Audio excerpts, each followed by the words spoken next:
ॐ अज्ञानतिमिरान्धस्य ज्ञानाञ्जनशलाकया चक्षुरुन्मिलितं येन तस्मै श्रीगुरवे नमः। नमो विष्णुपादाय कृष्णपृष्ठाय भूतले श्रीमते भक्तिवेदान्तस्वामिनिति नामिने। नमस्ते सरस्वते देवे गौरवाणी प्रचारिणे निर्विशेषशून्यवादि पाश्चात्यदेशतारिणे। जय श्री कृष्ण चैतन्य प्रभु नित्यानंद श्री अद्वैत गदाधर शिवासदि गौरभक्तवृंद। हरे कृष्णा कृष्णा कृष्णा हरे हरे, हरे राम राम राम हरे हरे।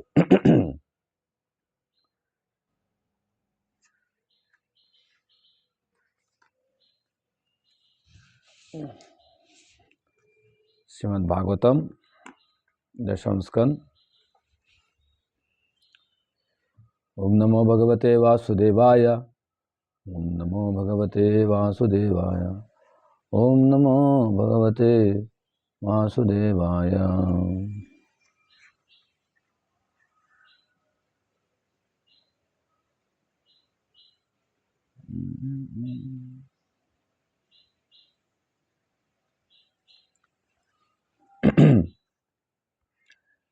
ये तत्कंसाय भगवच्च संभेत्य नारद भूमिर्भारायमाणानां दैत्यानां च वधोद्यमम्।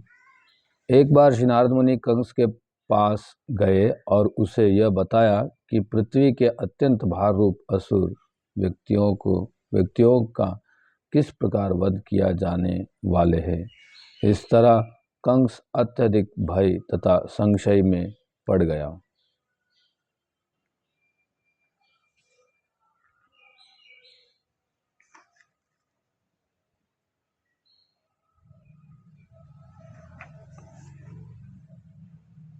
तात्पर्य पहले ही बताया चुका है कि माता पृथ्वी ने ब्रह्मा जी से भार रूप असुरों से उत्पन्न कष्ट के छुटकारा पाने के लिए याचना की थी और ब्रह्मा जी ने उसे बताया कि साक्षात भगवान श्री कृष्ण अवतीर्ण होने वाला है। श्रीमद् भगवद गीता में भगवान श्री कृष्ण कहता है, परित्राणाय साधूनां विनाशाय च दुष्कृतम धर्म संस्थापनार्थाय संभवम युगे युगे। जब भी असुरों द्वारा भार उत्पन्न होता है और जब भी निर्दोष भक्तों के आसुरी शासक पीड़ित करते हैं, तो श्री भगवान समय आने पर अपने असली प्रतिनिधियों, जो परिभाषिक शब्दा में देवता कहलाता है, उनकी सहायता से असुरों का वध करने के लिए प्रकट होता है। उपनिषदों में कहा गया है कि देवतागण पूर्ण पुरुषोत्तम भगवान के विभिन्न अंग है। जिस तरह शरीर के अंग का कर्तव्य पूरे शरीर की सेवा करना है उसी तरह भगवान श्री कृष्ण के भक्तों का कर्तव्य भगवान श्री कृष्ण की इच्छानुरूप उनकी सेवा करना है।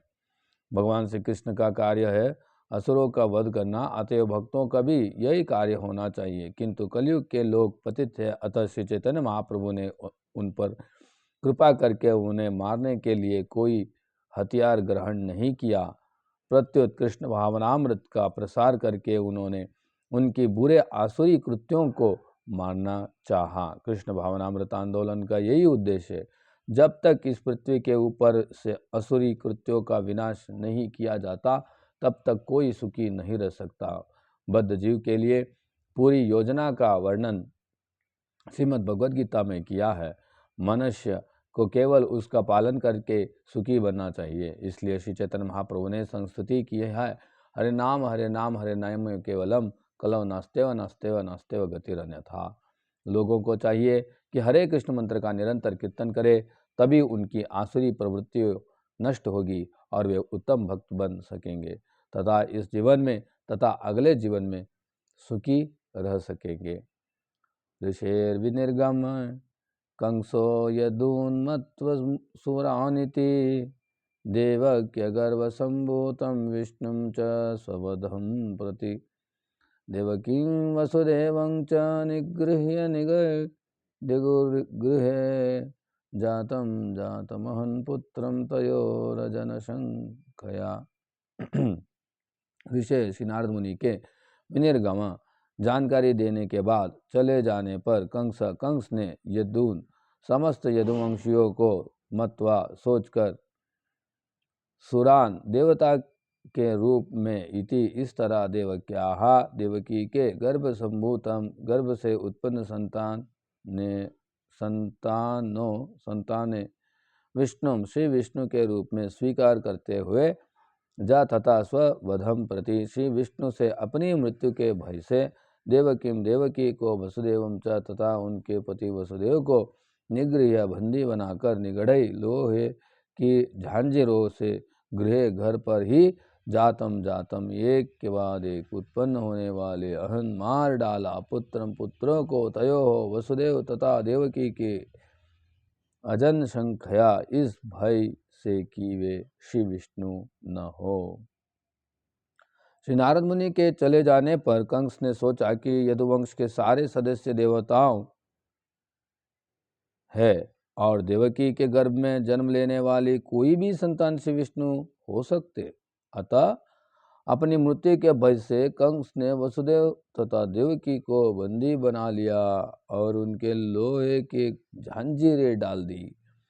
कंस ने इस भविष्यवाणी से सशंकित होकर कि श्री विष्णु उसका वध करेंगे, हर संतान को इसी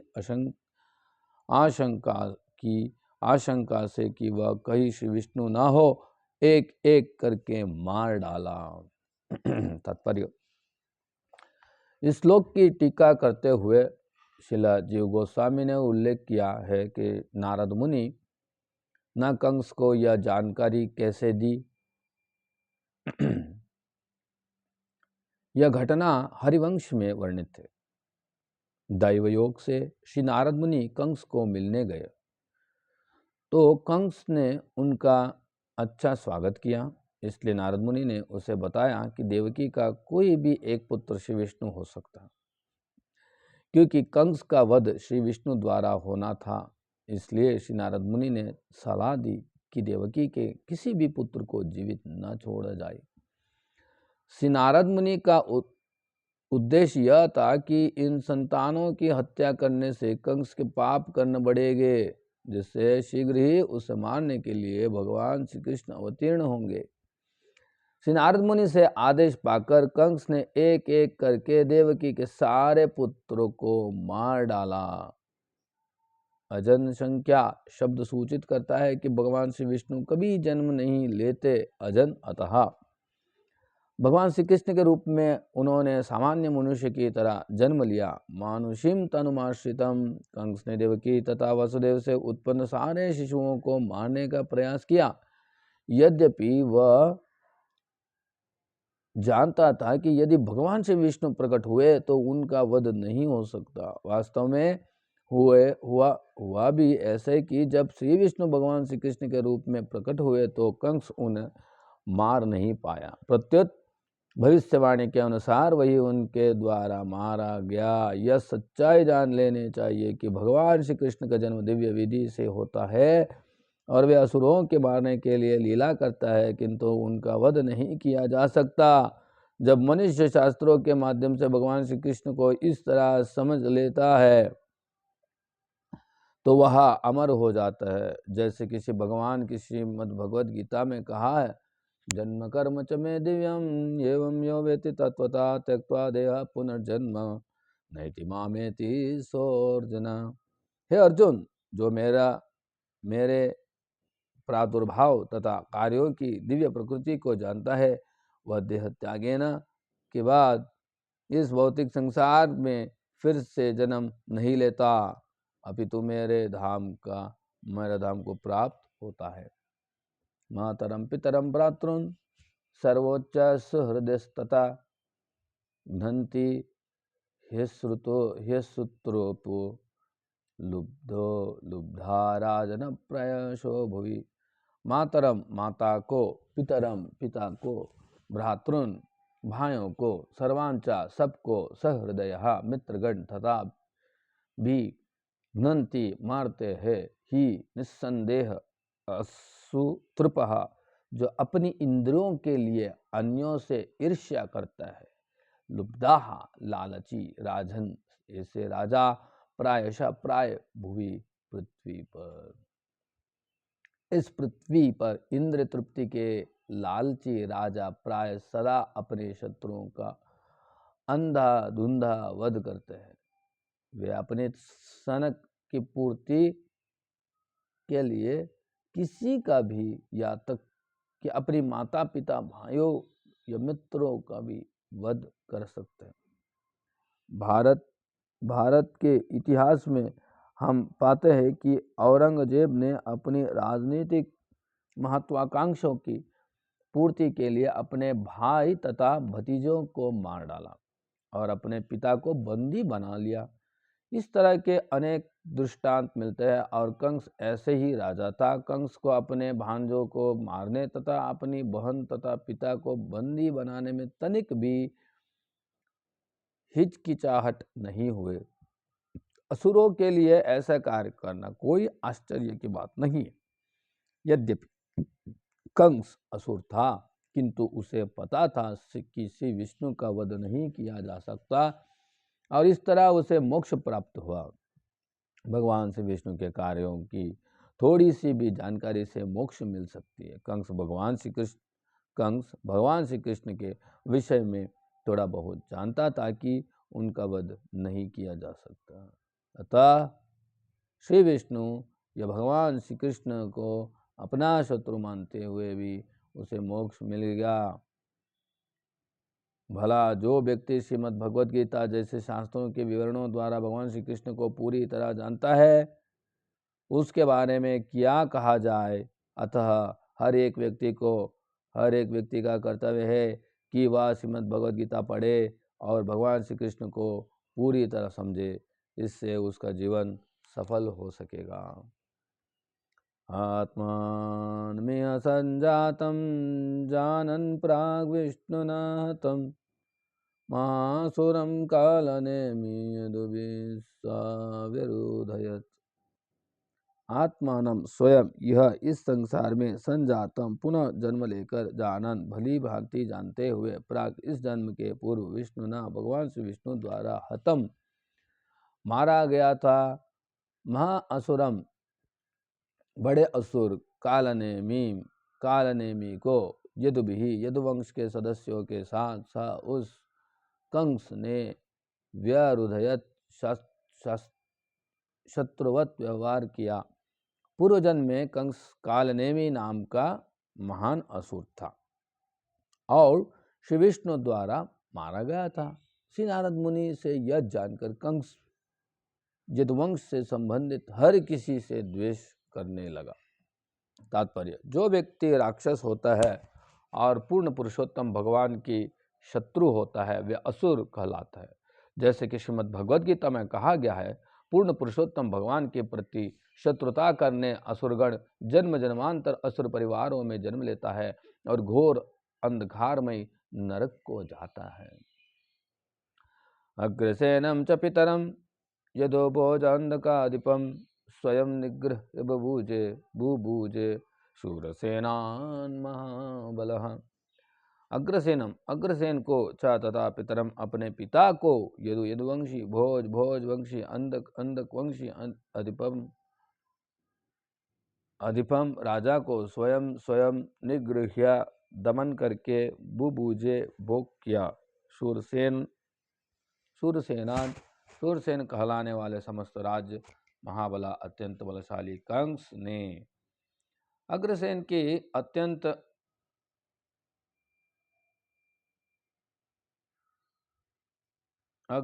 अत्यंत बलशाली पुत्र कंस ने अपने पिता तक को जो यदुभोज तथा अंधक वंशों के राजा थे बंदी बना लिया और शूरसेन नामक राज्यों का शासन स्वयं चलाने लगा।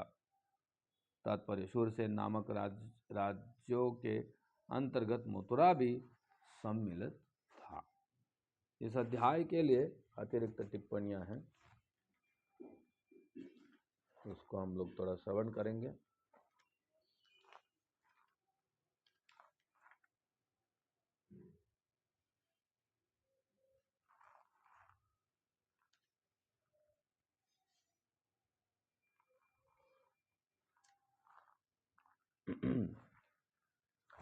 आत्मा का देहांतरण के विषय में श्रीला माधवाचार्य ने निम्नलिखित टिप्पणियों दी है। जब मनुष्य जगा रहता है वह जो कुछ देखता है या सुनता है उसके अंकन मन पर होता है रहता है, जो बाद में स्वप्न में भिन्न अनुभव दर्शता है। यद्यपि स्वप्न में मनुष्य भिन्न शरीर से प्रकट हो सकता है। उदाहरणार्थ, जब मनुष्य जगा रहता है तो वह काम काज करता है और ग्राहकों से बातें करता है। इसी तरह स्वप्न में भी कई ग्राहकों से मिलता है, उससे व्यापार की बातें करता है और चीज़ों के मूल्य बताता है। इसलिए श्रील माधवाचार्य कहता है कि मनुष्य जो भी देखता है, सुनता है और स्मरण करता है, उसी के हिसाब से स्वप्न देखता है। किंतु जब वह फिर जग जाता है तो स्वप्न के शरीर को भूल जाता है। यह विस्मरण अपस्मृति कहलाती है। इस तरह हम शरीर बदलते रहते हैं, क्योंकि कभी हम सपने देखते हैं तो कभी जगे रहते हैं और कभी भूल जाते हैं। अपनी पूर्व सृजित शरीर की विस्मृत मृत्यु कहलाती है और वर्तमान देह में किया जाने वाला कार्य जीवन कहलाते हैं। मृत्यु के बाद कोई अपने पूर्व शरीर के कार्यों को स्मरण नहीं रख सकता, चाहे वह काल्पनिक हो या वास्तविक। उत्तेजित मन की उपमा शुद्ध जल से दी जाती है, जो सूर्य तथा चंद्रमा को प्रतिबिंबित करता है। वास्तव में जल में प्रतिबिंबित सूर्य तथा चंद्रमा का अस्तित्व उस जगह नहीं रहता, फिर भी जल की गतियों के अनुसार उनका प्रतिबिंब पड़ता रहता है। इसी तरह जब हमारे मन विशुद्ध रहते हैं तो हम विभिन्न भौतिक परिवेशों में विचरण करते हैं और तरह तरह के शरीर प्राप्त करते हैं। श्रीमद् भगवद गीता में इसे गुण संग का कहा गया है। कारणम गुण संगस्य, श्रील मध्वाचार्य का कथन है, गुणानुबद्ध सन। और श्री चैतन्य महाप्रभु कहता है, ब्रह्मांड भ्रमिते कौन भाग्यवान जीव। श्री चैतन्य चरितामृत। जीव ब्रह्मांड भर में चक्कर लगाता रहता है, कभी उच्चतर ग्रह मंडलों में तो कभी मध्यलोक और निम्न लोकों में, कभी मनुष्य रूप में तो कभी देवता, कुत्ता, वृक्ष इत्यादि के रूप में। यह सब मन की चंचलता के कारण है, इसलिए मन को स्थिर बनाना चाहिए। जैसे कि कहा जाता है, से वाई मन कृष्ण पदारविंदयो हो, मनुष्य को चाहिए कि वह भगवान श्री कृष्ण के चरण कमलों में मन को स्थिर करे, तब वह चंचलता से छुटकारा पा सकता है। यह गरुड़ पुराण का उपदेश है और नारदीय पुराण में भी यही बता दोहराया गया है। श्रीमद् भगवद गीता में कहा गया है, यान्ति देवव्रता देवान, चंचल मन विभिन्न लोकों को चला जाता है, क्योंकि वह भिन्न भिन्न देवताओं के प्रति आसक्त रहता है। किंतु इन देवताओं की पूजा करके वह पूर्ण पुरुषोत्तम भगवान के धाम में नहीं जा सकता, क्योंकि किसी भी वैदिक साहित्य द्वारा इसकी पुष्टि नहीं होती। मनुष्य अपने भाग्य का निर्माता होता है। इस मनुष्य जीवन में उसे यह सुविधा प्राप्त है कि वह अपनी वास्तविक स्थिति को समझे और यह निर्धारित करे कि उसे ब्रह्मांड भर में निरंतर चक्कर लगाता रहना है अथवा भगवत धाम लौट जाना है। श्रीमद् भगवद गीता में इसकी भी पुष्टि हुआ है। अप्राप्यमाम निवर्तन्ते मृत्यु संसार वर्तमनि। संयोग नाम की कोई वस्तु नहीं होता। यदि देवाग्नि से कोई वृक्ष जल रहा हो और दूर के वृक्ष में आग लग जाए, किंतु पास का वृक्ष बच जाए, यह संयोग जैसा लगता है। इसी तरह ऐसा लगता है कि मनुष्य को विभिन्न प्रकार के शरीर संयोगवश प्राप्त होते हैं, किंतु वास्तव में उसे ये शरीर मन के कारण प्राप्त होता है। मन स्वीकृति और अस्वीकृति के बीच दोलयमान रहता है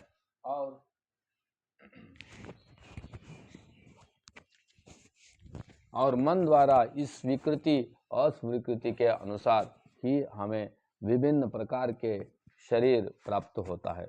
यद्यपि ऊपर से ऐसा प्रतीत होता है कि संयोगवश ही ऐसा होता है। यदि हम इस संयोग सिद्धांत को मान भी ले तो शरीर परिवर्तन होने का तात्कालिक कारण मन की चंचलता होगी।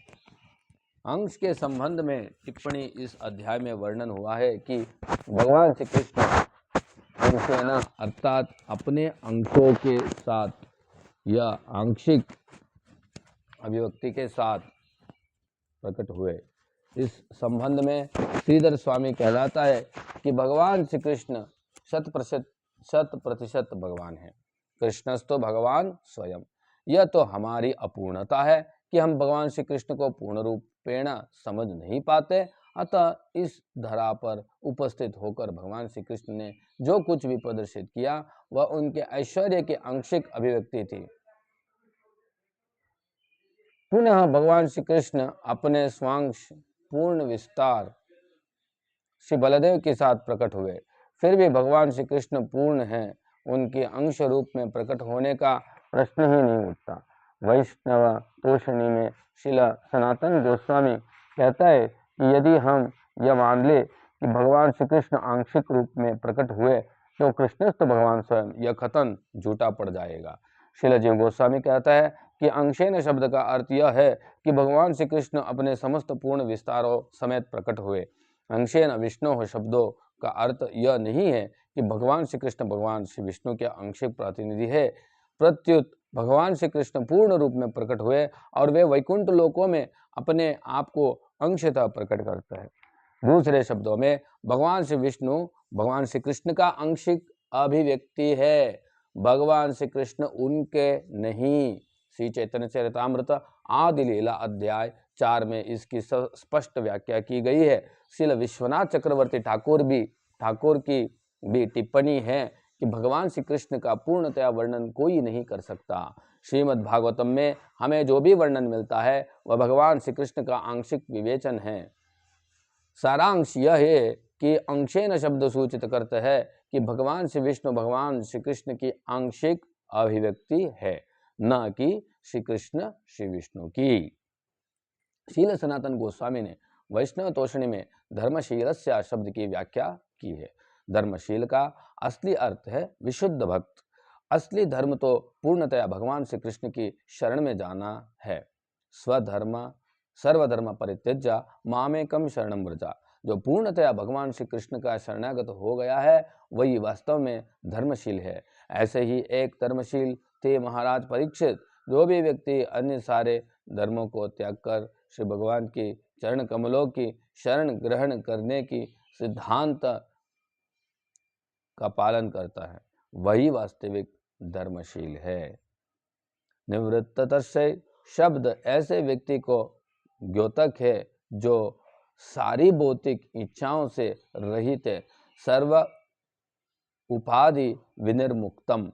इस भौतिक जगत के कलमश के कारण मनुष्य में नाना प्रकार की भौतिक इच्छाओं हो सकती है, किंतु जब वह सारी भौतिक इच्छाओं से मुक्त हो जाता है तो वह निवृत्त तृष्ण कहलाते हैं, जिसका अर्थ यह है कि वह भौतिक भोग के लिए अब कोई तृष्ण नहीं रखता। स्वामिन कृतार्थोस्मि वरम न जाचे हरिभक्ति सुधोदया। भौतिकवादी व्यक्ति भक्ति में सेवा संपन्न करने के बदले में कुछ भौतिक लाभ चाहते हैं, किंतु सेवा का उद्देश्य यह नहीं है। भक्ति के पूर्ण तो भगवान श्री कृष्ण के चरण कमलों में बिना भौतिक इच्छाओं के समर्पण है। जो इस प्रकार शरणागत होता है वह पहले से मुक्त होता है। जीवन मुक्त सवुच्यते। जो व्यक्ति चाहे किसी भी स्थिति में क्यों न रहे सदैव भगवान श्री कृष्ण की सेवा में लगा रहता है वह इसी जीवन में ही मुक्त हुआ माना जाता है। ऐसा व्यक्ति शुद्ध भक्त होता है और उसे अपने शरीर बदलने की आवश्यकता नहीं होती। निस्संदेह उसका शरीर भौतिक रहती है नहीं, क्योंकि निस्संदेह उसके शरीर भौतिक रहता ही नहीं, क्योंकि उसका शरीर पहले ही आध्यात्मिक बन चुका होता है। आग में रखा लोहे का डंडा अंततः आग बन जाता है और वह जिसी भी छूता है वह जल जाता है। इसी प्रकार शुद्ध भक्त आध्यात्मिक जगत रूपी अग्नि में रहता है, अतः उसका शरीर चिन्मय अर्थात आध्यात्मिक होता है, न कि भौतिक, क्योंकि शुद्ध भक्त को श्री भगवान की दिव्य सेवा करने का अतिरिक्त अन्य कोई इच्छा नहीं रहती। चतुर्थ श्लोक में उपगीयमानां शब्द प्रयुक्त हुआ है। निवृत्त तर्षैर रूपगीयमानात्, भला भक्त हुए बिना श्री भगवान की महिमा का कीर्तन कौन करेगा। अतः निवृत्त तर्षैर शब्द भक्त का ही सूचक है, अन्य किसी का नहीं। श्रीला वीर राघवाचार्य तथा श्रीला विजय ध्वज श्रील वीर राघव आचार्य तथा श्रील विजय ध्वज जैसे आचार्यों का यही मत है। भक्ति के बजाय किसी और वस्तु की इच्छा करना भौतिक इच्छाओं से मुक्ति को कम कर देगा, किंतु जब कोई ऐसी सभी इच्छाओं से मुक्त हो जाता है तो वह निवृत्त तर्षैर कहलाता है। बिना पशुघ्नात, पशुघ्ना अर्थात पशु का वध करने वाले को भी कभी भी कृष्ण भावना प्राप्त नहीं हो सकती। इसलिए हमारा कृष्ण भावनामृत आंदोलन में पशुवध का पूर्ण निषेध है।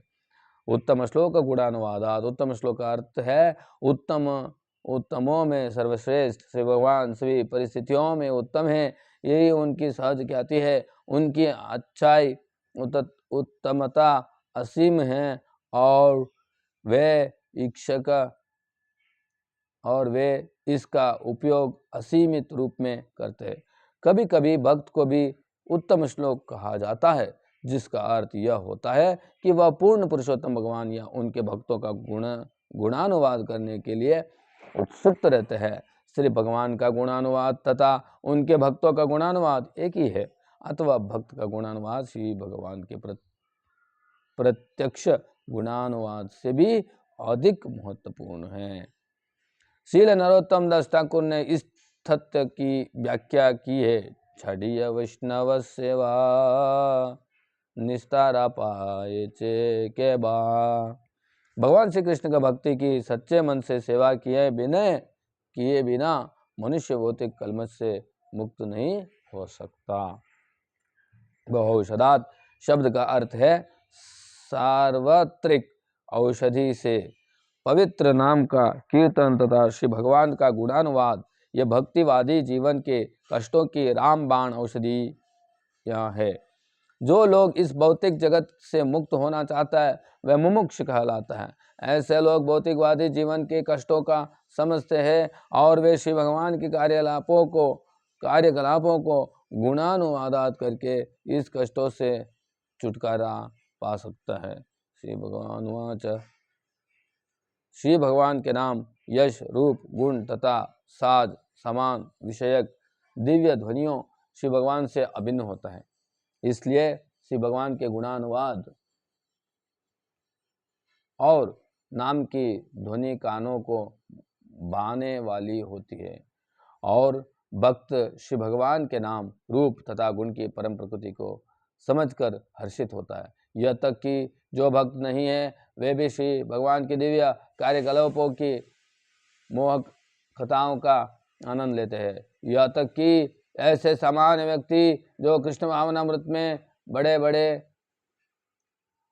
बड़े चढ़े नहीं होते, वे श्रीमद् भागवतम में अंकित कथाओं के वर्णन में आनंद प्राप्त करते हैं।